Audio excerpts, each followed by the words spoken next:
वो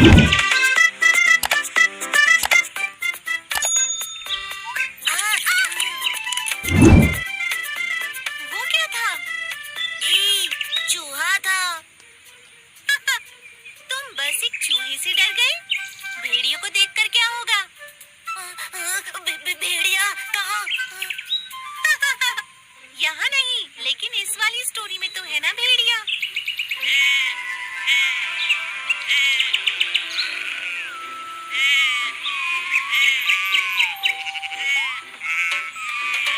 एक बार एक लिटिल लैम्ब अपने झुंड से बिछड़ गया और रास्ता भूल गया। मम्मा, पापा, कहाँ आप? तभी एक भूखे भेड़िए ने रोते हुए लैम्ब की आवाज सुनी।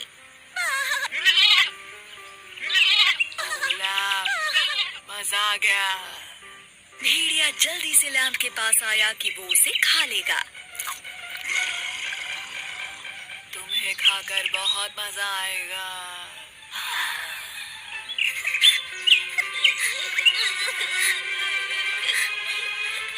लैम्ब भेड़िए को देखकर काफी डर गया, लेकिन उसने अपना दिमाग यूज किया और जल्दी से उसे एक आइडिया आया।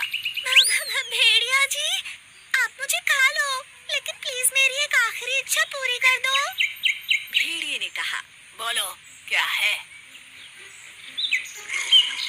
लैम्ब ने भेड़िए को एक पाइप दिया और कहा, प्लीज मुझे अपनी फेवरेट ट्यून पर एक आखिरी बार डांस करने दो।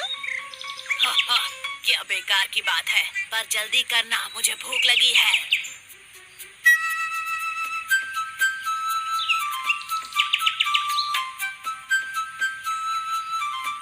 जैसे ही भेड़िए ने पाइप बजाना शुरू किया, अचानक उसने सुना कि डॉग्स काफी तेजी से भौंक रहे हैं। पाइप का म्यूजिक शेफर्ड्स डॉग्स ने भी सुन लिया और वो लैम्ब को बचाने आ गए। पकड़ो उस भेड़िए को। भेड़िया अपनी जान बचाने के लिए भागा। कितना बुद्धू था मैं, जो मैंने उसकी बात मानी। लैम्ब जल्दी से अपने झुंड में चला गया। मम्मा, पापा। तो इस शानदार आइडिया से लैम्ब ने भेड़िए से अपने को बचा लिया। जब खतरा सामने हो तो आपको अपना दिमाग यूज करना चाहिए और अटेंटिव रहना चाहिए। अरे, वो लैम्ब तो बहुत बहादुर निकला। मिंटू, वो देखो चूहा। मम्मी, कहाँ? मजाक किया।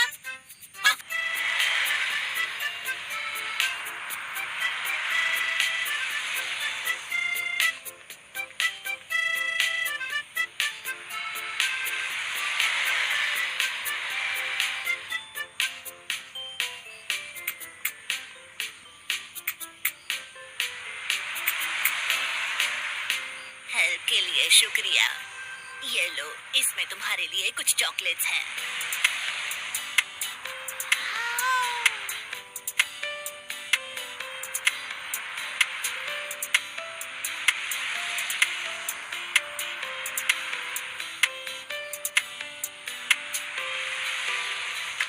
देखा तुमने मिंटू, अच्छे काम का अच्छा नतीजा होता है। हाँ, सही कहा। बिल्कुल वैसे ही जैसे आंट और डव की स्टोरी में हुआ था। एक दिन जंगल में एक प्यासी टाइनी आंट पानी की तलाश में एक पॉन्ड के पास गई। जैसे ही वो पानी पीने के लिए पॉन्ड की एज पर झुकी, पानी की एक तेज लहर आई और उसे पानी के अंदर ले गई और वो पॉन्ड के बीच में पहुंच गई। एंट को लग रहा था कि वो डूबकर मर जाएगी। हेल्प! कोई मेरी हेल्प करो, मैं डूब रही हूँ। तभी पास में पेड़ पर एक डव बैठा था। उसने देखा कि एंट काफी परेशान हो रही है। उसे दया आ गई। उसने पेड़ से कुछ पत्ते तोड़े और डूब रही एंट के पास फेंक दिए। एंट जल्दी से एक पत्ते पर बैठ गई और किनारे तक सेफली पहुंच गई। थैंक गॉड मैं जिंदा हूँ। एंट ने सोचा कि वो डव को थैंक्स कहेगी और उसने डव की तरफ जाना शुरू किया, जो पेड़ पर ही बैठा था। जैसे ही वो उसकी तरफ गई, उसने देखा कि एक हंटर डव का शिकार करने वाला है और डव को इस बात का पता नहीं है। तभी एंट हंटर के पैर पर चढ़ गई और उसे बहुत जोर से काट लिया। हंटर दर्द से चिल्लाया, आउच, किसने काटा? जैसा कि एंट ने सोचा था, हंटर के चिल्लाने से डव अलर्ट हो गया और वहां से उड़कर चला गया और बच गया। जिस तरह से डव ने एंट की लाइफ बचाई, वैसे ही एंट ने हंटर से डव की लाइफ बचा ली।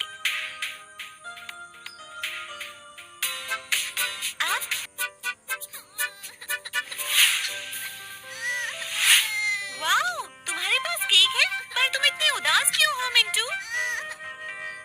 ये एक पूरा केक था। डॉली ने कहा वो इसके छोटे छोटे पीसेस करके बराबर बांट देगी, पर ज्यादा पीसेस वो खा गई।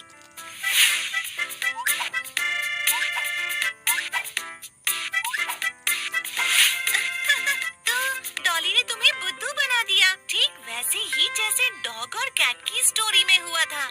कौन सी स्टोरी में? चालाक लोमड़ी और मीट के पीस वाली स्टोरी में।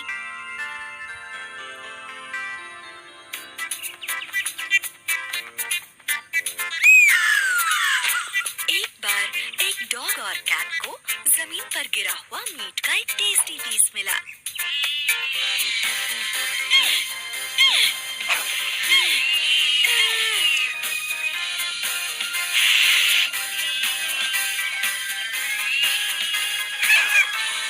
वो दोनों एक साथ उस पर झपटे और उन्होंने मीट के उस पीस के लिए लड़ना शुरू कर दिया। डॉग ने बाक किया और कहा, ये मेरा मीट है, मैंने ये पहले देखा था। लेकिन कैट चिल्लाई, नहीं, मैंने इसे पहले टच किया था, ये मीट मेरा है।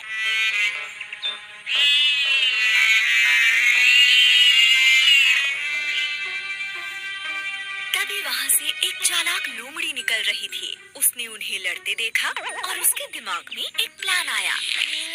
अरे वाह, ये टेस्टी मीट तो हर हाल में मैं ही खाकर रहूंगी। तो चालाक लोमड़ी जल्दी से उनके पास गई और लड़ रहे डॉग और कैट को रोका। उसने प्यार से कहा, ओह, ऐसे मत लड़ो दोस्तों, मुझे लगता है मैं ये प्रॉब्लम आराम से सॉल्व कर सकती हूँ।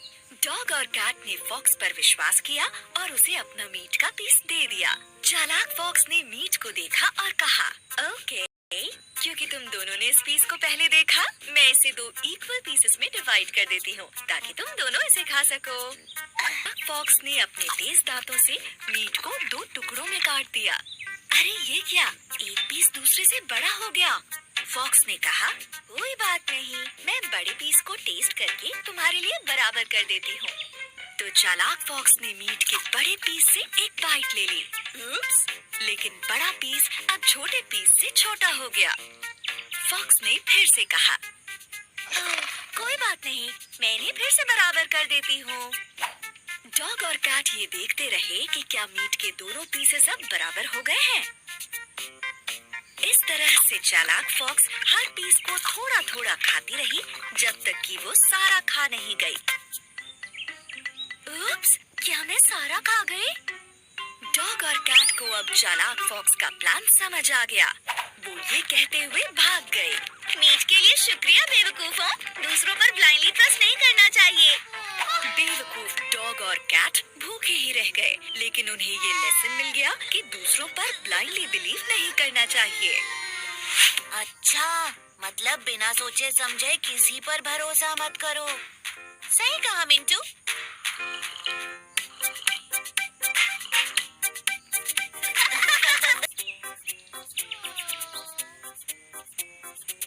हे, क्या हो गया है तुम्हें? मुझे बहुत तेज प्यास लगी है यार मीनू, मैं अब और बिल्कुल नहीं चल सकता। मुझे यहाँ से थोड़ी दूर पर एक नदी नजर आ रही है, चलो वहाँ तक चलते हैं, ज्यादा दूर नहीं है, आ जाओ। बिल्कुल नहीं, मैं बहुत थक गया हूँ, मैं नहीं चल पाऊंगा। यहीं इंतजार करते हैं, शायद यहीं पानी मिल जाए। ऐसे तो हमें कभी भी पानी नहीं मिलेगा। अगर हम थोड़ी सी भी कोशिश नहीं करेंगे और बिल्कुल भी पॉजिटिव नहीं रहेंगे तो कुछ नहीं कर पाएंगे। क्या तुमने प्यासे कौवे की कहानी नहीं सुनी? दोपहर में काफी गर्मी थी और एक प्यासा कौवा आसमान में उड़ रहा था। वो अपनी प्यास बुझाने के लिए पानी ढूंढ रहा था और सोच रहा था, काऊ, काऊ, मेरा गला काफी सूख गया है, बहुत तेज प्यास लगी है। लेकिन काफी ढूंढने पर भी उसे पानी नहीं मिला। गर्मी से सारा पानी सूख गया था और पानी की एक भी बूंद कहीं दिखाई नहीं दे रही थी। आखिरकार कौवे को एक पेड़ के नीचे एक घड़ा दिख गया। वो उसके पास गया और ये देखकर खुश हो गया कि उस घड़े की तली में थोड़ा पानी बचा था, मगर अब भी वो पानी उसकी पहुंच से बहुत दूर था। वो दुखी हो गया कि इतनी मेहनत से उसे पानी मिला और वो उसे पी भी नहीं पा रहा, क्योंकि घड़े की तली तक उसकी चोंच जा ही नहीं पा रही। लेकिन उसने हार नहीं मानी और उसने ठाना कि वो इस पानी को पी कर रहेगा। उसने आसपास देखा कि वो इस समस्या को कैसे हल कर सकता है। तभी उसने देखा कि घड़े के आसपास काफी सारे पत्थर पड़े हुए हैं। फिर उसके दिमाग में एक कमाल का आइडिया आया। उसने जल्दी से पत्थर इकट्ठे करने शुरू कर दिए और उन्हें एक एक करके घड़े में डालना शुरू कर दिया। जल्दी ही पत्थर नीचे जाने लगे और पानी ऊपर आना शुरू हो गया। कौवा घड़े में पत्थर डालता रहा और जल्दी ही पानी घड़े के बिल्कुल ऊपर तक आ गया। कौवे ने जी भरकर पानी पिया और अपनी प्यास बुझा ली। कौवा पानी पीकर काफी खुश हो गया और ये सीख दे गया कि कोशिश करने वालों की हार कभी भी नहीं होती। अगर आप पॉजिटिव एटीट्यूड रखो और शांत दिमाग से सोचो तो आप अपने सामने आने वाली सभी मुश्किलों को हल कर सकते हो। मैं समझ गया। कहानी सुनने के बाद लगता है हमारी सिचुएशन कौवे की सिचुएशन से ज्यादा बुरी नहीं है। हे वेट, मेरे पास एक आइडिया है। मैं इन पेड़ों पर चढ़कर छलांग लगाते हुए वहाँ पहुँच सकता हूँ। मुझे चलने की जरूरत नहीं, मैं तो एक बंदर हूँ।